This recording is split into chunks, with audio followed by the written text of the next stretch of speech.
Yeah.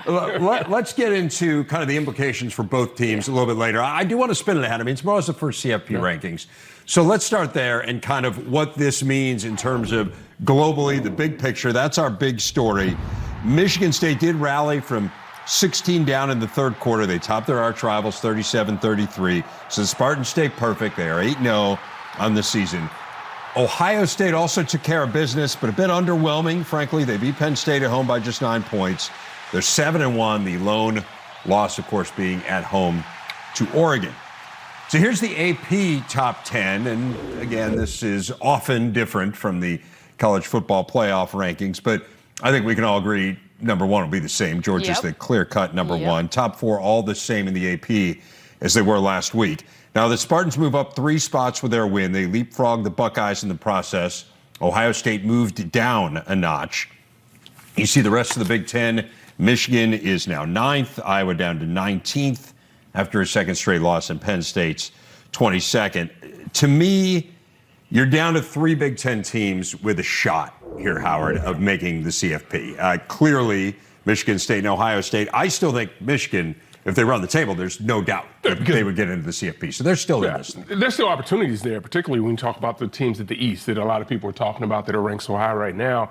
The games are still in front of them. But this Michigan State is going to be fascinating where they land tomorrow, because to me, just the way they've played the game, scoring on Michigan State, coming back late in that game, coming up with a big play to seal it, I think the committee is going to give them a lot of credit for that win. Right. I mean, you could make the case that that's the best win in the country. You could make the case that it's Oregon's win over Ohio State. But how much are those wins going to be valued, right? I think that what we normally see with that AP poll, the one right before the playoff rankings, is that it will change a lot next week because everyone will start copying exactly what the playoff rankings think. Because if you looked at that, by the way, it had Ohio State ahead of Oregon. Like that, I don't think that's going to happen in the playoff rankings because they're going to take that head-to-head result under consideration. But I do think we're going to see how they view Michigan State's resume, undefeated with that win, and that's going to change the way that we talk about them, and AP voters eventually vote next week about Michigan State. So I think that they have a very good chance to be in the top 4. I do want to get into the Ohio State-Oregon debate in a bit, but I don't want to leave kind of this notion of, you agree 3 still in it, right? Yes. If Michigan wins out, they're absolutely. There's no doubt they're still in it. Okay, so we've established that. Then let's go team by team, because I do think that's the best way to do it. Let's start with Michigan State. As you say, the Michigan win is really good. Yes. Aside from that, look, to me, all that they've done is they've put themselves in a great spot where now there is still the possibility that were they to run the table other than losing to Ohio State, you still are out there as a possibility of being a second Big Ten team. I mean, that's the significance of that win to me for them. Yes, I think that's totally true. I think they will also probably benefit. Miami's playing a lot better right now. Yeah. Miami can sneak in the top 25. Like, you got to kind of look at some of those other pieces to the resume, like Penn State staying in the top 25. Elements like that end up really benefiting the top teams in a conference. But I absolutely agree that this is the scenario where you have the one-loss team in the same division that only loses to the Big Ten champion, which in that scenario is Ohio State. Right. Still a contender and still a potential second team in the playoff. I think that's exactly what you see. Plus, they have they would have a win over Penn State. They would have the great win over Michigan. You'd want Michigan to stay in the top 10, right? You want some of that type of thing to happen, but absolutely that is a scenario where Michigan State could make it as an at-large. Yeah, I think the opportunity is sitting right there. But ultimately, you got to run the table, and you got to win those games. And they showed a little vulnerability in the game, right? No doubt. And I think that's just part of what college football has been this year. So I think they have things that they can correct, but they'll get a chance to do it. But that's going to be probably the best opportunity for the two teams. Okay, so here's where I'm interested now in moving it forward. I think Ohio State and Oregon is fascinating, right? We do know, and I hear it, but look, in the AP, Ohio State's been ahead of Oregon for a while For a few weeks, ever since Oregon's loss. Yes. Yeah, so since Oregon lost to Stanford, and that is a bad loss. Stanford is a very average team. They had a very close game against UCLA. I'm not advocating that we throw this result out. I mean, I think probably in the first one, Oregon will be ahead of Ohio State. And I think that they probably should be. But again, I think you can make the argument that you look at what Oregon has ahead of them. They have to play Utah still, and they might then have to play Utah again in a potential Pac-12 championship game. But other than that, there's not a whole lot there. You look at what Ohio State has in front of them, it is far more significant. I understand what you're saying on the first ranking. I still think there could be an argument made down the road. Right. So here's where it comes into play. This is the way I've done the mock, and they walk you through all of these steps, and they talk about how you determine when something comes into play, when like a head-to-head result, because it wouldn't come into play if Oregon had 2 losses or 3 losses, obviously. So it's when teams are comparable. Right. So you would have to make the case that they're not comparable anymore. So if Ohio State's resume is so much better and they've gotten a lot better, because that will be one of the arguments as well, right? Part of having the human element in the selection committee is to say we've watched this team get better. They've figured some stuff out defensively. C.J. Stroud is in this offense is the best offense in the country. They can get to that point, absolutely. But I think right now, to your point, the resumes are comparable enough that head-to-head result should matter. Because if it doesn't right now, then what's the point of playing the games, right? You need to incentivize people to play a game like that and have it matter. But one other thing that's gonna come into factor for Oregon is injuries and the availability of their offensive coordinator in their loss. That will discount it a little bit. So again, not to get people too riled up at this point, but I think we should expect Oregon to be ahead of the Buckeyes in the first ranking. I don't see a problem with it, right? Because of what you just said. Everything's in front of them. Yes, they've gotten better, but you can look at the schedule that they've played up until this point, and you can make some arguments about it that it hasn't been necessarily as tough. Have they gotten better? Absolutely. And I don't think any of us would say they have not gotten better as a football team, a complete football team, particularly on the defensive side. The quarterback has settled down, but I go back to the head-to-head meeting just in the first one. Yeah, absolutely. No, and again, like, who's Ohio State beaten, right? I mean, Minnesota looks like a better and better win. Yes, it does. Right, so that win resonates. Penn State, I mean, they're a top 25 team. To your point, it's a good win. Is it a great win? We'll find out. Yeah, we'll see. And maybe Penn State losing to Illinois becomes the biggest aberration of the year. I mean, that's possible, right? I mean, it's a crazy game. Your quarterback's banged up. I mean, who knows? But again, you look at what Ohio State has in front of them and the ways that they can strengthen their resume versus the ways that Oregon could strengthen its resume. And that falls in Ohio State's favor. So I think that's I think we're all in agreement here. Yeah, right? And I would just say, looking at that AP poll, I wouldn't be surprised if Alabama is lower than where we're seeing AP voters view them, because that loss to A&M, again, we're going to need to see where A&M slots in that first top 25 ranking. But I think you're going to see probably more respect for Oklahoma and Michigan State and hopefully Cincinnati than you will the one-loss team. Because you still have a bunch of undefeated teams right now that should be looked at possibly above the one-loss teams, even if you think maybe, Alabama's pretty good. They still lost a game. Yeah. Okay, go ahead, Howard. No. I think the challenge becomes, particularly when you talk about Alabama, the fact that it's Alabama. Yeah. Yeah. So these brand names matter, right? They matter. They absolutely matter. And that's what's, I think, ultimately going to hurt Cincinnati. But when you look at Ohio State, you look at Alabama, the perception of what they know these teams can be also factors in to where they're sliding. The brand name argument is really going to kick in with Oklahoma. Because, I mean, you look at Oklahoma's resume, and it was like 5 wins by single-score margins. They had to rally to beat Kansas, and that ends up being a 2-score win. But, I mean, come on, it's the worst team in the Power 5 and has been for a decade, and yet they still have that 0 next to their name. So this comes down to how much do you watch the games, how much do you value how you got to the result versus simply what the result is. Yeah. I would have Cincinnati in my top 4. So let's talk about Cincinnati. Well, what do you do with them? This is going to be the number one storyline coming into Tuesday's rankings. And really the main thing we're going to learn from this committee is Cincinnati and how they're viewed, because their meat of their resume, the meat of their schedule is behind them. Yeah. So if the committee does not view them as one of the 4 best teams in the country based on their resume and how they look right now, it's hard to imagine that they're going to change their mind on that unless there's a bunch of losses and they get a bunch of help.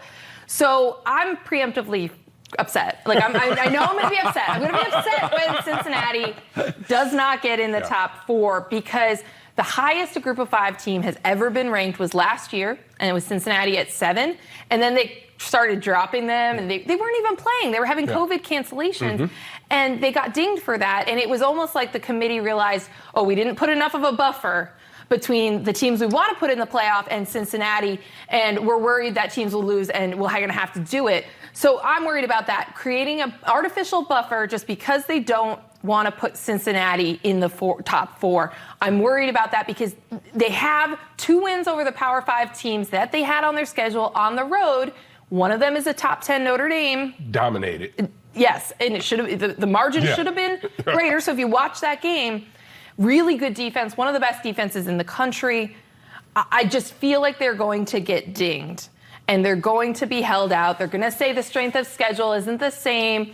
That you got to play a schedule like BYU with like 6 Power 5 opponents have a chance. Like I'm preemptively getting worked up about. Well, you are. I actually think they're going to be higher, I think, than you believe they're going to be, because I still think that you have the ability to move them down as we go along. And we saw this happen the first year with TCU and Baylor, right? I mean, you can still move teams down when they win, because the argument would be, well, look at who Ohio State's playing down the stretch. Look at who these Power 5 teams are playing. We learned more about them, and what we learned is that they're better than some teams that are better than anyone that Cincinnati's beaten, or better only than better than all but one team that Cincinnati. And you know what's tough about it?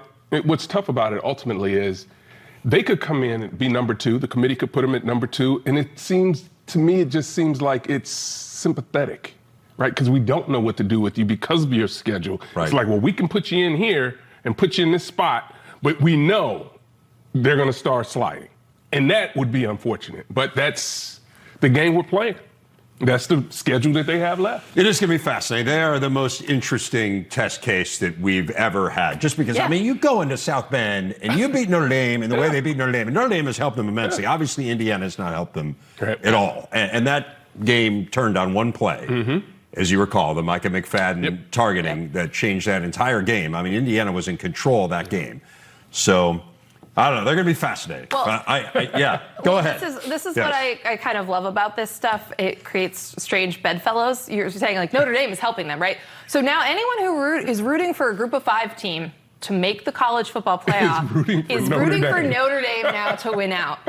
Right? Like, now you're rooting for all these weird things that you never would have thought would be connected, but they are. Yeah, I mean, Michigan State's probably rooting for Michigan now, right? They should. I mean, you don't want to devalue your win. You want your wins to look better and better. So strange bedfellows indeed. Michigan State 8-0 for just the 5th time since they joined the Big Ten in the late 1940s. Happened a couple times under Duffy Daugherty, as you can see in the 60s. The 65 and 66 teams both claimed national championships. We won't get into the minutia of that. The 15 team, of course, made the CFP under Mark D'Antonio. And now what happens to this team in 2021? Let's start with the game, Nicole. You were there. We are envious. I said on Saturday that this game always delivers, that this is the best rivalry game of the Big Ten Network era. That was before the game, and this was no exception. It is always a great game, and this was one of the best of the great games. Well, I think we've had such weird things happen in this game and in this rivalry that sometimes we do think that they're all great games, but there's just weird stuff that happens. This one was a great game. Start to finish, both teams played well. We learned a lot about both teams, and it was just electric from start to finish. And you had a Heisman moment. You had all this stuff happen in this game. So it lived up to the hype of the first top 10 showdown since the 60s and the first time they've ever met 7-0. All of that, it lived up to all of that. Yeah, I think one of the things is, obviously, if you're a Michigan fan, you lost the game, but this is a game that was supposed to be won by Michigan. And just allow Michigan State in the second half to just come back and make play. They scored 23 points in 19 minutes.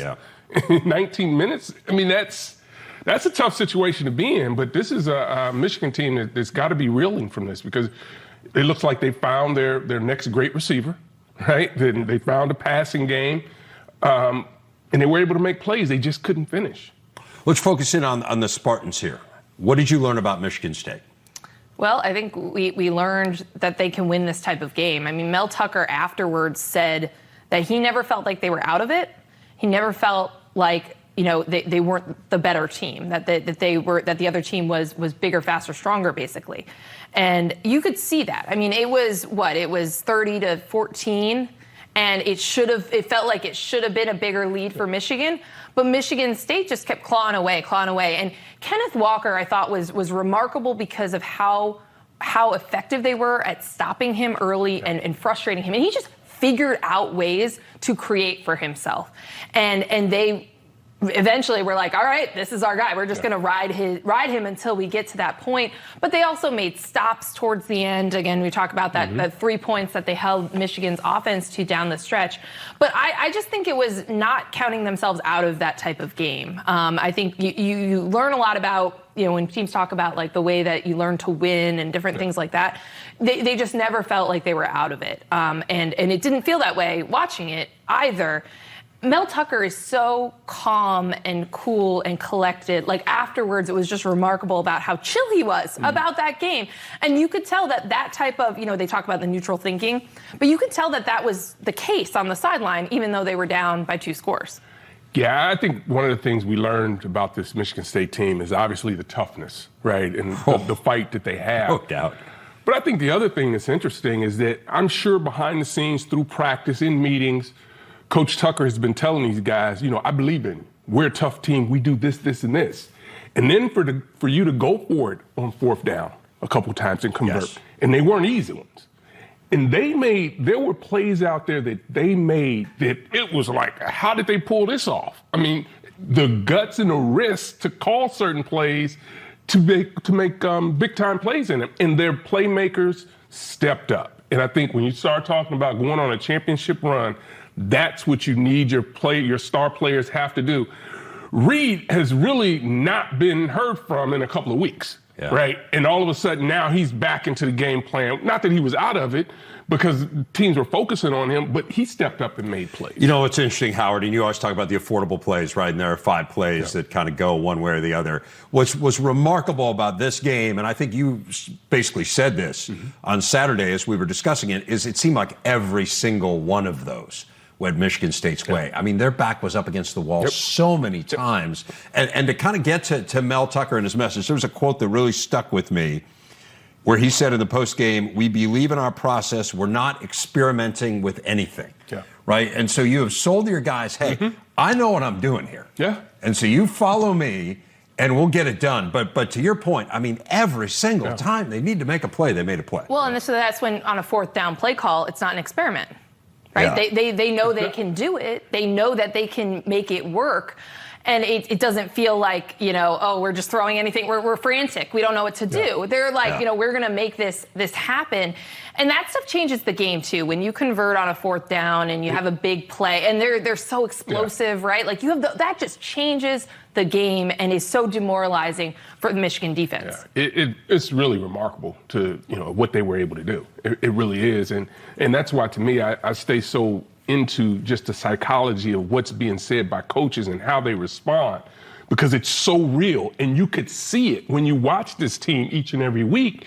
And then you're watching Michigan and you don't have that same feel. It may be because it's obviously 2 different programs, 2 different coaching styles. And this is in no way to say that Coach Harbaugh and his staff were coaching from a standpoint of we're coaching not to lose. I don't think that's the case at all. But it just seems like so different when you see both coaches coaching in the same game. I mean, not only going for it on 4th down, but I mean, the first time they went for it on 4th down, the pass that they threw was just, I mean, it was 4th and 1, right? Yeah. And instead of going with a guy who's may very well win the Heisman, they had the guts to throw a pass, which was wide open and beautifully executed. How about the 2-point conversion? Twice? We're in the green room like, and now you're going to be chasing this point. Well, that's what the analytics say to do now, is to go for that earlier than you expect. But then the calls and everything work. No, I mean, look, again, it's every single time where you're like, wow, if this doesn't work, they're really in trouble. And every single time it worked. I do want to talk about Walker. You were mentioning him.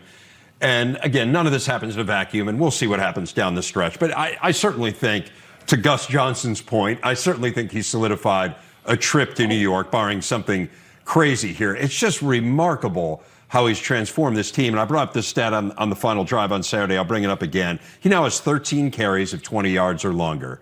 Their running backs all last year had one. Wow. The entire season, their running backs had one. He had 3 in this game. He has 13 for the year. I mean, the way in which he has changed this team. Yeah. And the offensive line's gotten better. I mean, there's a lot of things. It's not just him. Yeah. But to go into the transfer portal and to get a guy who may very well win the Heisman. That's this year's college football. You just, I mean, and the thing about it, so they had him stop sometimes, right? Stop him, he bounces out, and now he's gone, right? So you got him bottled up, but because of the vision, because of his patience, he takes off, and God forbid if he has a hole, he's going to run right through it. He's at the second level. So your secondary players are going to have a tough time trying to bring him down anyway, but what he's done and what he's bought into, and then think about, he's never played in this rivalry. So he's like, this is unbelievable. He just, the trouble with the snap game, he just watched it the week before. That's what he said afterwards. He had never watched that game. Like, he was learning about it the week before the game and is now in the history of this rivalry. And it was incredible. Howard, to your point about, like, been bouncing outside, like, he's such a problem for every level of a defense. Yeah. And, people were like, all right, so where do you think this comes from? The start and stop, and, you're never done. And he's like, God. Like, it's a God-given thing. Yeah. I mean, but it was so special, and I'm so glad I got to see it in person. I'm a Heisman voter as well. But to see, I think it was the 5th touchdown, the one that was ultimately the game winner, which was the Heisman moment. It was the whole game, certainly, as the real. But that's where, everyone was watching this game. Everyone, the whole country was focused on this game. And for him to do that at the end when you knew they were going to go to him, that's where it's like, well, now he's for sure going to New York. You're never going to forget that performance when you're pulling up the ballot in December to vote. And I think that's what's so important. The amount of people that actually saw this and the type of game he was playing. Right. Yeah, no, I mean, that's how you win the Heisman. You have these great moments on an enormous stage, and that's what he did. How good would Wake Forest be with him? I mean, would they be undefeated? I mean, well, they already are undefeated. Oh my gosh! Hey, talking about being steeped in this game, and then we'll turn our attention. We'll take a break. We'll turn our attention to Michigan. But Xavier Henderson, where he kind of singled out every single person who has ever slighted Michigan State, who comes from Ann Arbor. I mean, it's like he unrolled, unfurled this, the Magna Carta, and just went down, and I mean, it was incredible. We need more of that. I feel like after the little brother comments, everybody got scared and people didn't want to. It's not malicious. I think you have both teams, and obviously a lot of pride, and they're both taking pride in it. And listen, the press conference hadn't even started yet when he went into this whole thing, but it was great. He was ready. I loved it. It's great. Okay, we're going to flip the page. We're going to take on the Michigan side of this next, because it is fascinating as well. What's next for the Maize and Blue? A big game disappointment, but certainly played well at times. What did we learn about him? Next. Back on Big Ten Today as we consider the other side of Saturday's rivalry showdown. From Michigan's perspective, 333 yards in the first half, but they had to kick 3 field goals in the red zone. Still led it by 13 at the break. They led it by 16 in the second, as we talked about. They had been 89-1 when leading by 16 or more points in the second half since 2004. They are now 89-2. So, you were talking about this a bit earlier. I want you to elaborate on it. What did you learn about the Wolverines? If they can throw the ball, and they have some weapons on the outside, right? And we have been talking about this team not throwing it because they were able to have so much success running the football. So the question was, can they do it? And they proved against a tough Michigan State team that they can throw it around. And McNamara did a really nice job of doing that. And, Anthony, whew. Yeah. I mean, that's an unbelievable. First of all, I don't know. Unbelievable story, right? I don't even know where he's been. Right. So I think they should tell us that maybe, he just decided he didn't want to play and just wanted to come back for the Michigan State game. Because the catch that he makes in the end zone, when he elevates over the player. Unbelievable. Here's why it jumped out to me, because there are very few players that we're watching this year that attack the ball. He attacks the ball the way the guys do at Ohio State. He attacks the ball the way the guys do at Maryland. They go up and get it, and they don't bring it down immediately. They snatch it away so that the defender has no opportunity to knock the ball out. He can play. It's a reason he's wearing number 1.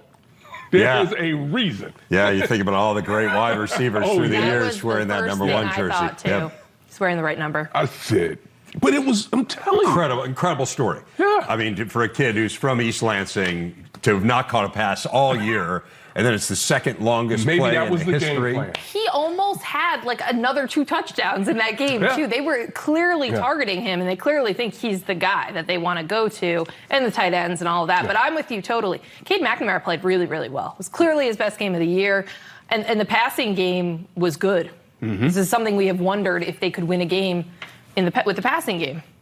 The defensive play by Aiden Hutchinson. Whew, he's good. Yeah. He's really good. Yeah. Not so sure about the play. The call. I mean, they got to, I'm just saying, they have to get this stuff right. Oh, I know what you're saying. Yeah. The officiating has to get right. Okay, so, well, that's interesting. I mean, the rule is the shin is down, and he still has the ball, right? The ball, in my opinion, the ball is clearly not in control. Okay. And that's all. And that was, so what was challenging about that one and some of the other plays, but it was overturned, right? So it was ruled the fumble, touchdown on the field. It's supposed to be conclusive. Like, there was a lot going on. I get it. But no, I'm with you on that one. I think that one was wrong. Yeah, but you know what? This Michigan team still, I mean, they showed up ready to go, right? The running game couldn't get going the way they needed to consistently enough, but the passing game was there. You know, they were making plays defensively, and then all of a sudden, everything changed. But I don't know if it was all of a sudden, because I think you felt it in the first half that they shouldn't be settling for field goals. Missed opportunities, right? Like you knew that there were they were leaving points on the field, and you knew that it was 4th and short both times. They decided to go for the field goal.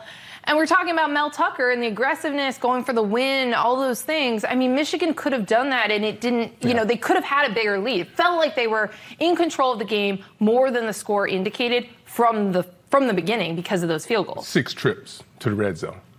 Yeah, and they settled for 4 field goals. Yeah. 4 field goals. Yeah. Like this has been a thing. They've beaten teams with field goals this season, right? Yeah. Rutgers, Northwestern, like games where they should have been scoring touchdowns, but this is where it cost them. Yeah. Here's what I will say why it feels different to me. I mean, I understand it's the same result, and I certainly understand the frustration that emanates from Ann Arbor and particularly from the fan base. But they were prepared. They had a good plan. Their plan worked for most of the game. They easily could have won the game. And now I think it kind of begs the question of what's next. And it doesn't feel to me, from where I sit, as if this season is over in any way. I mean, I think you learned they can compete with an elite team. They're every bit as good, some might argue better, than Michigan State. They just didn't win the game. And you look at what Ohio State did against Penn State. They certainly looked beatable after we had wondered, I think, for weeks as to whether they were. I look at this Michigan team, and I say they are still going to be a factor. I really still think Michigan is going to be a huge part of the discussion as to who emerges from the Big Ten, and it still could be them. I agree. I mean, I think certainly it helped to watch the Ohio State-Penn State game afterwards, because you're looking at, we've been grouping these 4 teams together, trying to figure out what is the right pecking order in these teams. But it's just, it's one, you're back in that square. We talked about this on the show. You're back in that moment where it's about Ohio State, and everything comes down to, okay, if we're going to say Jim Harbaugh has struggled in the big game and what are signature wins, okay, well, right, we're back to the game at the end of the season, the one that determines who gets to go to Big Ten championships, usually, and things like that. And you're back in the same place where it's, okay, are they going to be prepared for the next one? Are they going to be the better team? Are they going to be able to execute? Are they going to be able to not get field goals? Are they going to be able to score enough to keep up with Ohio State? You're basically back in the exact same scenario we were a couple weeks ago, where you're like, all right, so they're good. We think they're good. But what about the big games? What about the big games? And now we're back there, and we got a big game at the end of the season. And that's like the next step we'll see. Yes, we'll learn in Penn State. Yes, we'll learn in some of these other opportunities they have between now and then. But it comes down to Ohio State, just like we thought it was going to. And maybe that's where I'd say from a fan base, maybe they're missing it here. And I understand historically it is about this Ohio State team. But the reality is this Michigan State has gotten better. Penn State has been getting better for some time now. And these are games that they need to also be focused and dialed in on. I think they will be. To your point, They will. this is a good football team. Yes. I think, what was it, 3 or 4 years? He was down. He took the team down in the sub, right? So they blocked out everything. They went down in the sub. Here's a good time to go down in the sub, right? And block out all this other stuff that's going on around you, and all the players just dial in and get right back. Because when they turn the film on, yeah, there are plays that they missed, but they're correctable. That's the thing. The point about Michigan State and Penn State being really good teams and programs and opportunities is just there have been times that Michigan has beaten Michigan State and Penn State and Notre Dame. But when we think of signature wins and you think about what are the big games, right? That's like right. It's Ohio State, or it's the games against Michigan State where Michigan State wins, right? Like it's just the way that the fan base and the way the national conversation is around Jim Harbaugh is different. Like those games don't stick the same way. Nor should they, though. I mean, that's not diminishing Michigan State or Penn State in any way, but I mean, rivalries are rivalries. Right? Like or a top 10 game in this rivalry this weekend matters differently than the ones that Michigan won. I think if they would have beaten Michigan State, it would have stuck. For sure. Do you think so? Yeah, I think so. I think so. And it would have counted as a big game. It's on the road. It's the first time since the 60s, right? Like all that stuff would have mattered. The rivalry game, winning on the road, and just playing up and playing well in a big game. All those things that people say Michigan doesn't do that well in the Harbaugh era. But that's just the thing. It's like it's so easy to fall back into these same narratives when something like this happens in a game that they should have won. Yeah, the fact that they're in a position to win these games now because they're playing better. They really are. They're playing better. It's just when you're the Michigan head coach, not named Bo Schembechler or Lloyd Carr, the expectations, because you haven't done something, that's part of the deal. That's part of the description when you take that corner office in Michigan. Yeah, 0-5 against Ohio State, now 3-4 against Michigan State. All 4 of the losses were in games they were favored. In fact, they've been favored in all 7 of the games. Well, and Mel is the first ever coach to go 2-0 against Michigan. So you're doing it really quickly on the other side. That's the problem. Okay, so here's what I'd say. I don't think they're going down with a whimper. Like, I think this team's different. I think they're going to be there at the end. Whether or not they beat Ohio State, who knows? Whether or not they win at Penn State. I mean, all of a sudden, the Penn State, the complexion of that game changes too, right? I think what happened in Columbus on Saturday night changed the complexion of both those games. We're going to dive into that one coming up here next. We'll consider both Ohio State and Penn State and what we take from closer than expected battle between the Buckeyes and Nittany Lions coming up next. Congratulations to Penn State's men's soccer team.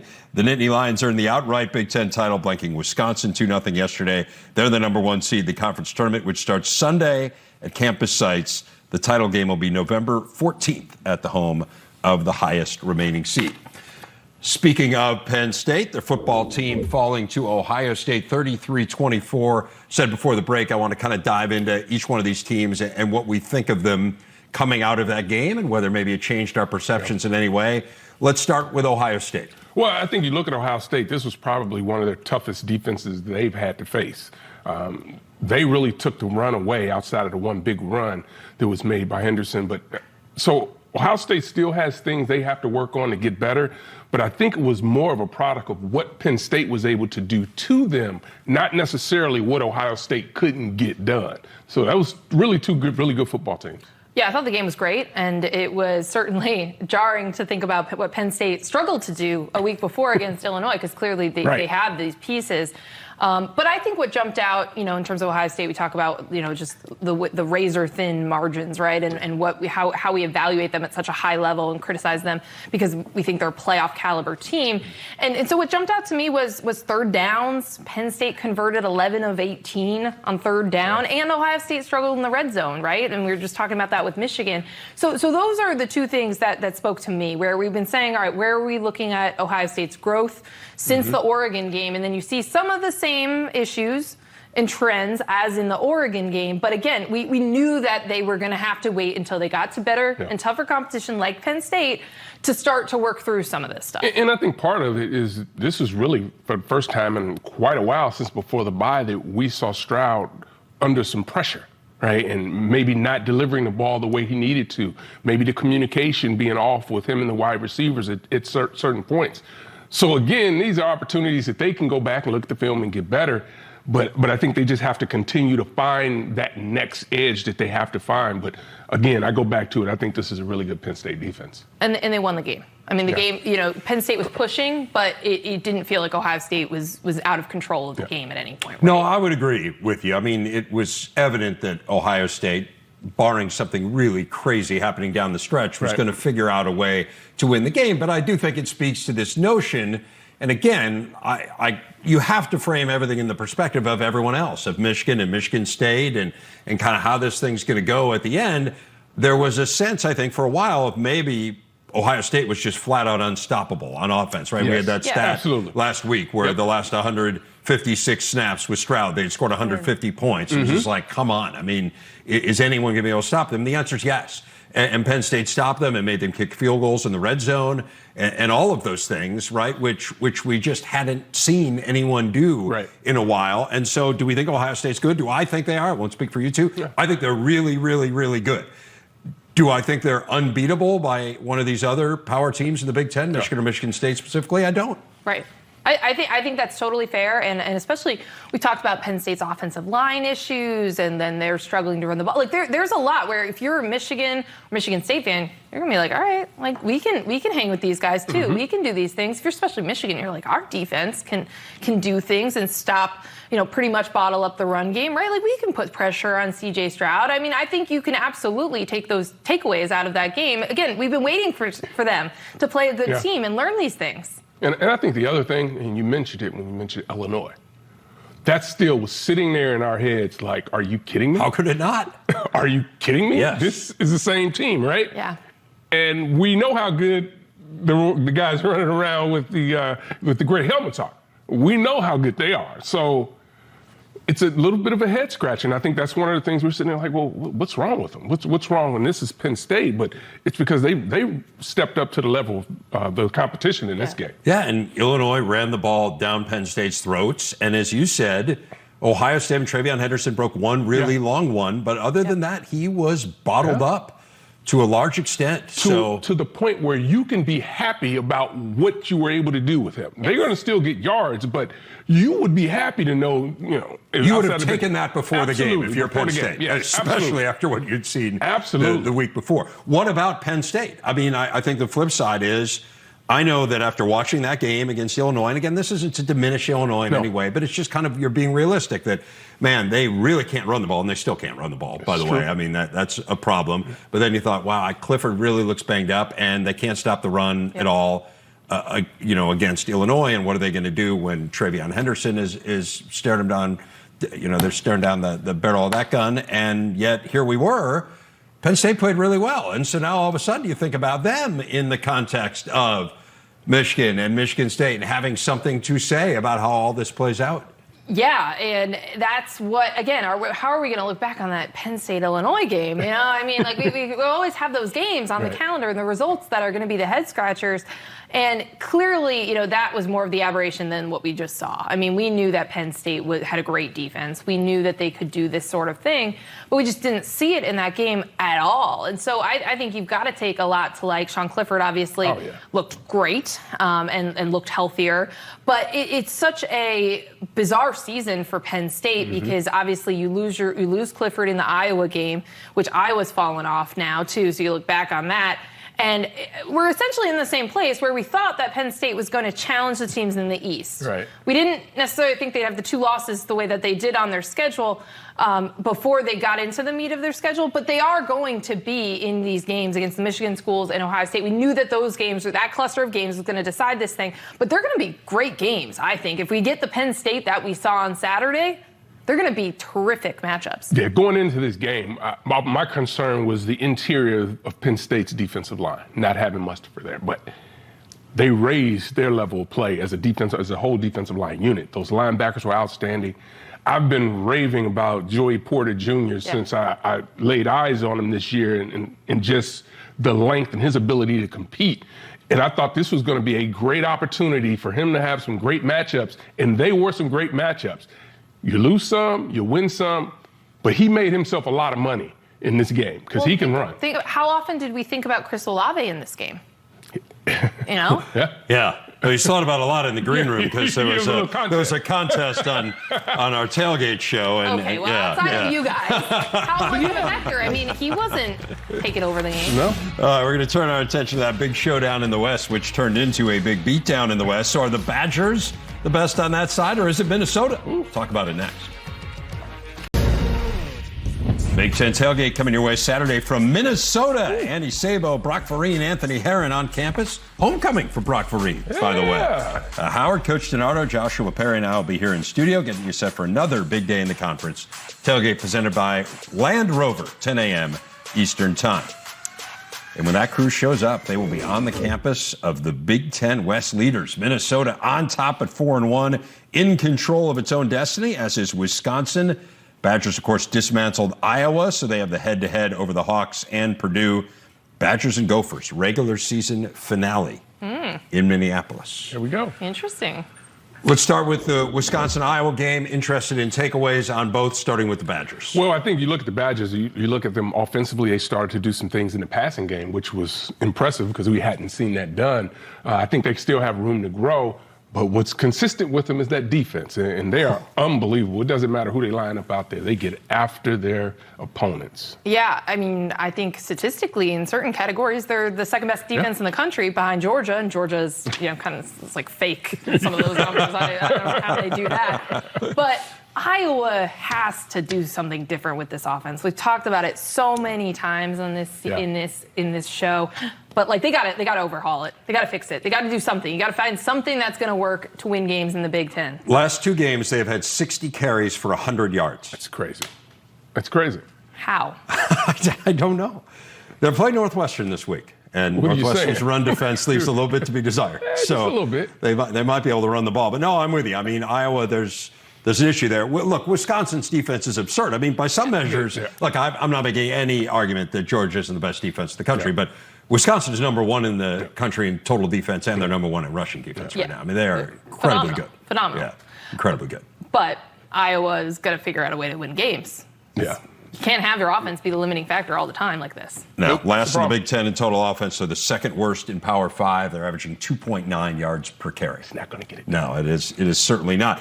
What about Minnesota and some more bad news for Minnesota today? It's just incredible and really sad. Bryce Williams now out with a season-ending injury that he suffered against Northwestern. He is the third Minnesota tailback to be lost during the course of this year. Of course, Trey Potts and Mo Ibrahim, the other two. Ibrahim was looking like he might be an All-American this year, and then Potts was fabulous. He was second in the Big Ten in rushing when he went down, and yet these freshmen have been tremendous. Really good job. Yeah. They are really something. How good is this team? I think they're still a really good football team. It's no question. I think defensively is really where they've really gotten improved, the improvement we've seen.